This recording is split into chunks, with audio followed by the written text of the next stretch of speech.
সিরাত আল মুস্তাকিমের দিনী ভাই বোনেরা সবাইকে আসসালামু আলাইকুম। আপনারা সবাই অবগত ছিলেন যে আমরা আমাদের গ্রামের মানুষের রূপী আমাদের বড় ভাই রুহুল আমিন ভাইকে নিয়ে আমাদের সংগঠন থেকে, আমাদের সিরাত আল মুস্তাকিম ফাউন্ডেশন থেকে টাকা সংগ্রহ করে আপনারা যে দান করেছেন, সে দান সংগ্রহ করে তার আমরা চিকিৎসার ব্যবস্থা করেছি। এবং আজকে আমরা 30 তারিখ রোজ শনিবার তাকে ডাক্তার দেখানোর উদ্দেশ্যে রংপুরে যাওয়ার জন্য উপস্থিত হয়েছে। আমাদের সংগঠনের যারা উদ্যোক্তা ফরাদ ভাই এবং আতিকুর ভাই, তারা সহ আমরা কিছু সংখ্যক সদস্য জহরের সালাত আদায় করার পর একত্রিত হয়েছি রংপুর যাওয়ার উদ্দেশ্যে। আজকে রুহুল আমিন ভাইয়ের চিকিৎসার পিছনে সবচেয়ে বড় অবদান কিন্তু আপনারা যারা সদকা করেছেন, দান করেছেন, আমাদের সংগঠনে আমাদের প্রতি বিশ্বাস রেখে যারা দান করেছেন, আপনাদের কারণে আমরা তার চিকিৎসা করতে পারতেছি। এর পরের অবদান হলো আমাদের যারা এই সংগঠনের দান সংগ্রহ করার জন্য আপনাদের কাছে গিয়েছেন, আপনাদের দ্বারে গিয়েছেন, আমাদের বড় ভাই ফরাদ ভাই, আতিকুর ভাই এবং মকসুদ চাচ্ছ, তাদেরকে আল্লাহ তাআলা যেন দুনিয়া এবং আখিরাতে উত্তম জাযা দান করে। প্রায় 1.5 ঘন্টার পথ পাড়ি দিয়ে আমরা রংপুরে পৌঁছালাম এবং তারপর সিরিয়ালের দীর্ঘ লাইন আমাদের জন্য অপেক্ষা করতেছিল। আমরা সেখান থেকে টোকেন সংগ্রহ করে আমরা অপেক্ষার ছিলাম।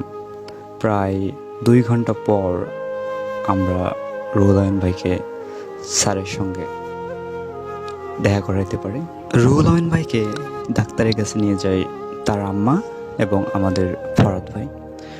তারপর দীর্ঘক্ষণ আলোচনার পর, সব কিছু বিস্তারিত শোনার পর স্যার কিছু পরীক্ষা দেন, সেগুলো করার জন্য আমরা নিচে আসি।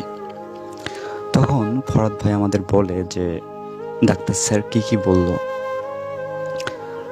তখন তিনি আমাদের বলেন যে যেহেতু সে বদ্ধ উন্মাদ না এবং জন্ম থেকে পাগল না, সেহেতু তার ভালো হওয়ার একটি লক্ষণ কিন্তু অবশ্যই রয়েছে এবং তার জন্য তার সুদীর্ঘ একটা চিকিৎসার প্রয়োজন। তিনি আমাদের প্রায় বলেছেন যে 6 মাস ধরে তার ট্রিটমেন্টটা করতে হবে। 1 মাস পর পর নিয়মিত তার কাছে নিয়ে যাইতে হবে। তারপর দীর্ঘক্ষণ আমাদের অপেক্ষা করতে হয় সেই রিপোর্ট পাওয়ার জন্য এবং সেই রিপোর্টটি আবার দেখানোর জন্য। ফিরতে আমাদের প্রায় রাত্রি 12:30টার কাছাকাছি বেজে যায়। তো সে সর্বশেষ একটি কথাই বলতে চাই যে তার চিকিৎসা যেহেতু আমাদের প্রায় 6টি মাস ধরে করতে হবে, সেই জন্য অর্থের প্রয়োজন। আমরা তাকে 1 মাসের ওষুধ কিনে দিয়েছি এবং 1টি মাস পর আবার স্যারের সঙ্গে দেখা করতে হবে এবং আবার নতুন ওষুধ কিনতে হবে, সেই জন্য প্রচুর অর্থের প্রয়োজন। আমরা চাই আপনারা সদয়া করে আমাদের পাশে থাকুন। ডেসক্রিপশন বক্সে বিকাশ এবং নগদ নাম্বার দেওয়া থাকবে, আপনারা সেখান থেকেও দান করতে পারেন।